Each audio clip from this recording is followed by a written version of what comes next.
Hello everyone, welcome to my channel. My name is Felicia, the one who learned to finish the book. And in today's video, I'm going to be sharing with you the most anticipated reads of books I already own. So I'm noticing that there's been a really big trend on YouTube lately with people wanting to pay more attention to their shelves and shop their shelves when it comes to reading books, and just making sure that they're clearing off their TBRs of books that they already own.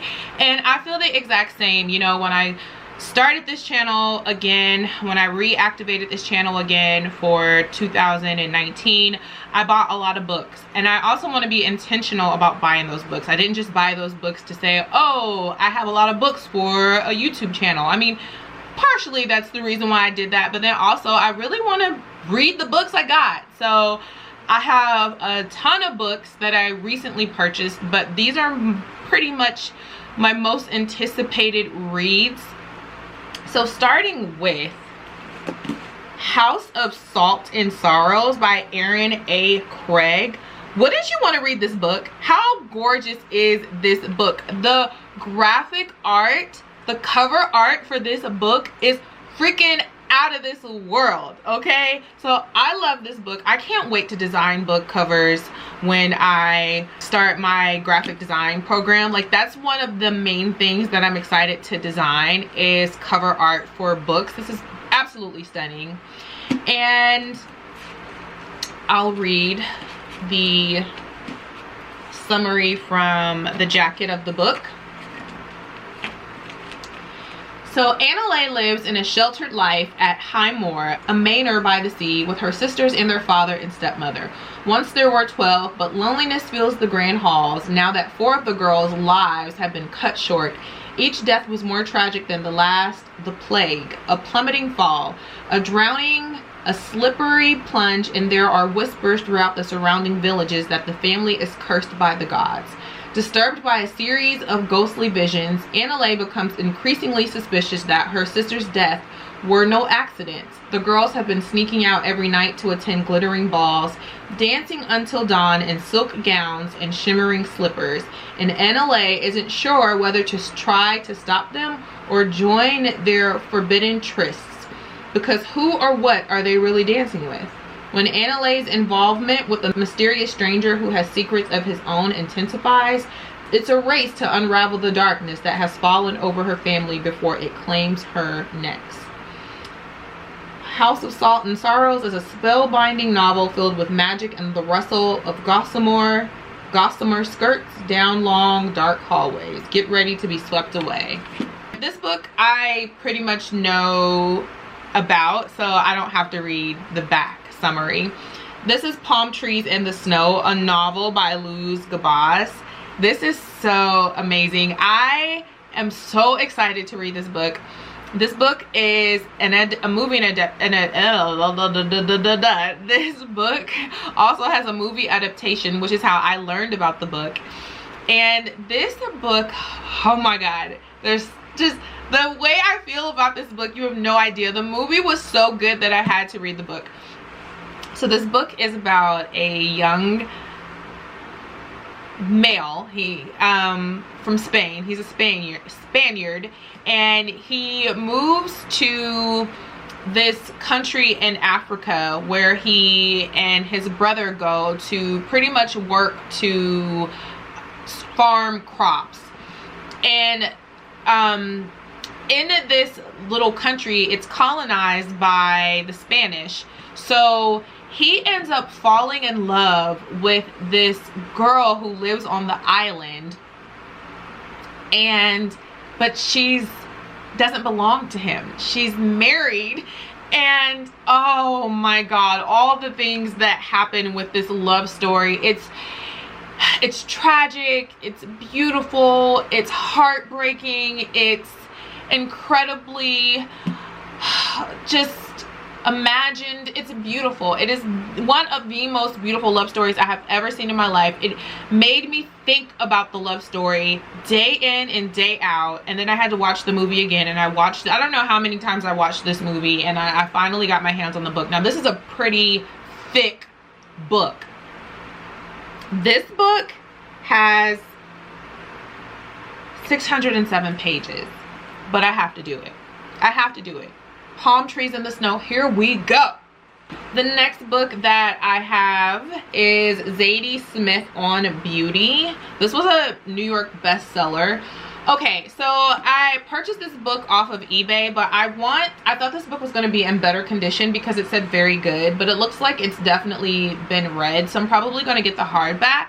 But in the meantime, I'll read the summary on the back. Just outside of Boston, in the small college town of Wellington, lives a family that is anything but typical. Liberated by education, complicated by race, and hobbled by self-delusion, they are about to stray onto the battleground that divides personal belief from political conviction.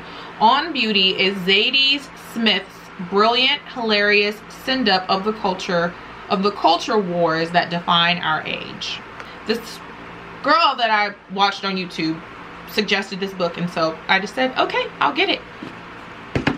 All right, so the next book that I have is Brown Girl in the Ring by Nalo Hopkinson.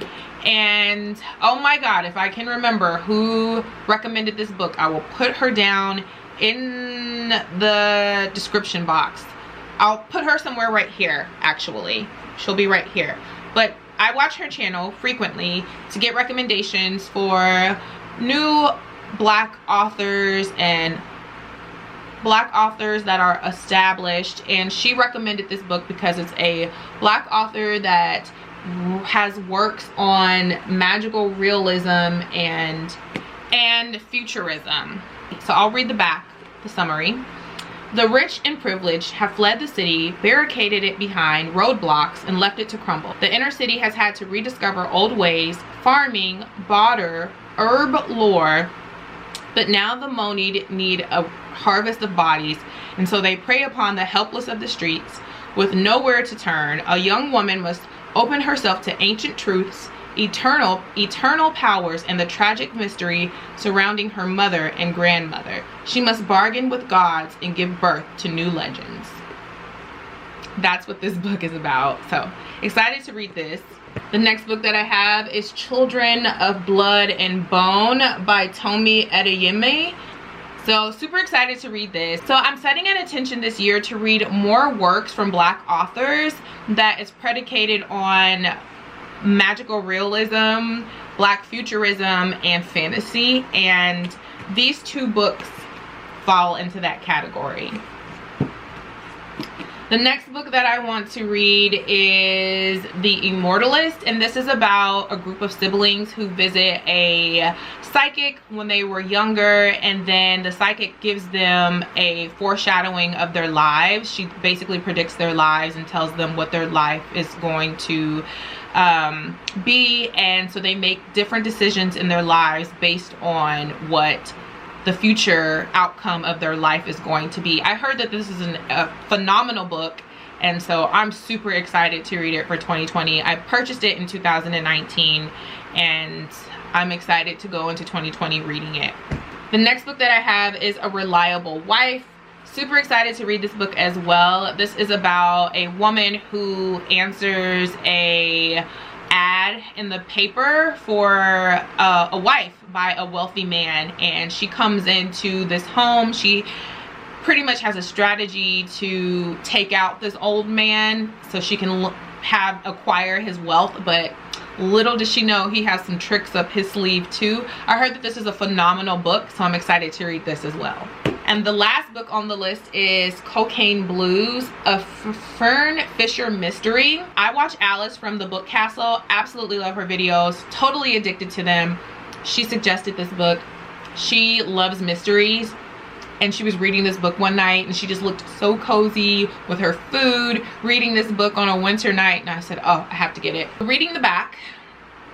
The London season is in full fling at the end of the 1920s, but the Honorable Fern Fisher, she of the green-gray eyes, diamond garters, and outfits that should not be sprung suddenly on those of nervous dispositions, is rapidly tiring of the tedium of arranging flowers, making polite conversations with retired colonels, and dancing with weak-chinned men. Instead, Fern decides it might be rather amusing to try her hand at being a lady detective in Melbourne, Australia.